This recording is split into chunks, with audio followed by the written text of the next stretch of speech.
Good Wednesday morning, and today we are talking with John Patrick about what it's like to find a doctor. If you listened to a previous talk where a woman wrote in and was asking about vitamins and how John believes that you shouldn't be taking vitamins, that kind of led me to think, well, what does it look like to find a doctor that you can trust? And John's going to talk about that today. It's extremely difficult. Doctors have their own doctors, so to speak, and they're often people who other people say he's a bit brusque, or I didn't like him very much. But what we're concerned with is competence. And unfortunately, if you're very competent, a lot of people are on your case. You can end up being a bit rude, or in some cases, just you're very good at what you do and you forget about people.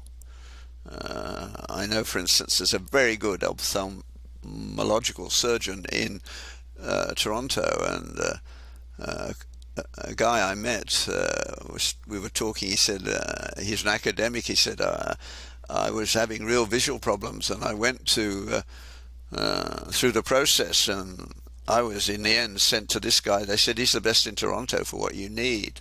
Not many people can do it. And he said he never spoke to me. He only did the surgery because he didn't have to talk to patients. They sent him. He looked at it and said, yeah, that's it. I can do it.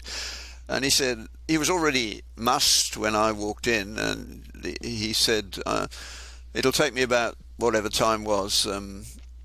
Just sit back.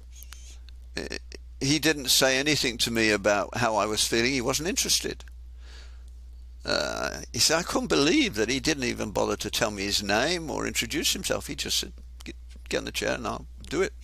And he did. And he said, but I knew he was the best. So we are losing across the board because we're losing this placement of competence at top of the list. Everywhere we're having affirmative actions of various. Do you want an affirmative action surgeon, or do you want somebody who's competent? You want the best that can be provided. Now, we're letting all sorts of people into medicine because we're having a woke society where competence is no longer the primary concern. Of course, the people at the top end of the spectrum will go through their connections, their networks to find the best. And they'll shamelessly find the best. They won't go to the nearest woke person. So what's at stake here is competence. And levels of competence are dropping because we're accepting a lower level of student than we used to. And of course, it's also getting difficult because the nature of medicine has changed dramatically in the last 50 years. But the doctors haven't changed enough. And we've got to sort that out. And it's not going to come easily. That's why I want to see medicine divided up on the basis of what your moral commitments are, because at heart, medicine is a moral activity. But it must be competent first. And then you want to know what the moral commitments of the doctor are. Because if he is a Darwinian, why would you trust him? The limiting factor, not just in medicine, but in all professions in life as a whole in the next 50 years is going to be whom can you trust? Can you find competence, and whom can you trust? The person who's written about this most distinctively for me is Robert Fogel, who's now dead, Nobel Prize winner from Chicago, who I had the pleasure of spending an hour with some years ago about his book, The Fourth Great Awakening. And here's a secular Jew, born and brought up in New York, in the world's most famous department of economics, predicting in 2000 that there would be a meltdown in the economy in America, and it would be due to graduates from that school, the best in the world, on both sides, the government side and the banking side. And what was wrong was their ethics. It was an ethical failure. They knew what they were doing, and they didn't do it. They were purposely incompetent, and they've got away with it. But the people whose lives were ruined, that was entirely different. That's the sad truth. So you're looking first of all for competence. That means you have to ask about that. and you can find things online to check out. And then you want to know what they believe. And if they don't want to tell you, you don't want them as their doctor. They say, it's not important to my practice of medicine, then they're certainly not going to be the best in the world for you when it comes to things like death and dying and suffering. So, because they go to your church doesn't make them a good doctor, sadly. I've known many Christian doctors who I wished at the time they would be quiet about their Christianity because their medicine wasn't good enough. My driving is so bad that I would never have a Christian bumper sticker. It would not do anybody any good. So that's a difficult world. If you want it done amusingly, and you've never come across these two, John Bird and John Fortune are two British comedians, and some years ago they did an amazing, at the time of the meltdown, they did an amazing sketch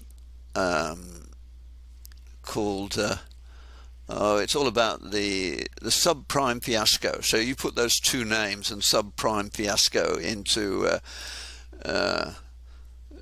YouTube and you'll get this skit, and it is in 9 minutes or so they describe what actually happened as an ethical failure without saying that. It's hilariously funny, but it's making this point. So your difficulty is you've got two things you need to know: competence and character. In the early Hippocratic physicians, competence hardly showed because we didn't have anything that we could do. So the things that the early Hippocratic physicians wanted, they wanted somebody who feared God, feared judgment after death. They understood that medicine was a moral activity, and for medicine the key commitment was not to kill, because in those days too what we're doing now is, again, was done. When patients die, money changes hands and unscrupulous doctors take some of that money. That's going to happen now that we're legalizing these things. You saw some of the worst films on abortion. The worst doctors in the class often ended up doing abortions because quick, easy money. So we're in trouble because we don't know how to assess character. You can usually do some work to find out whether your doctor's competent if you have a serious disease. Let me push in on that a little bit more. Say you had moved to a new city and you had no connections. Where would you start in trying to find a doctor? Well, you can start with well-connected people who are Christians and ask them who their doctors are and what their experience has been. It's the usual thing. When you don't have technical competence, you have to get opinions of people who've been with them for a while or whatever. But it can be very difficult. And so your doctor, the basic function of the first line doctors is to make sure you go down the right channel, that they have their network. Nobody can be competent everywhere. So you look at their referral practice, ask them who they refer to when they need help in various areas and how did they make that decision. Thank you guys so much for watching. We hope you enjoyed this. If you are enjoying it, feel free to leave a review or subscribe on YouTube. If you have a question for Dr. John, you can check the links down below, or you can go to www.johnpatrick.ca/ask. We'll see you guys next week.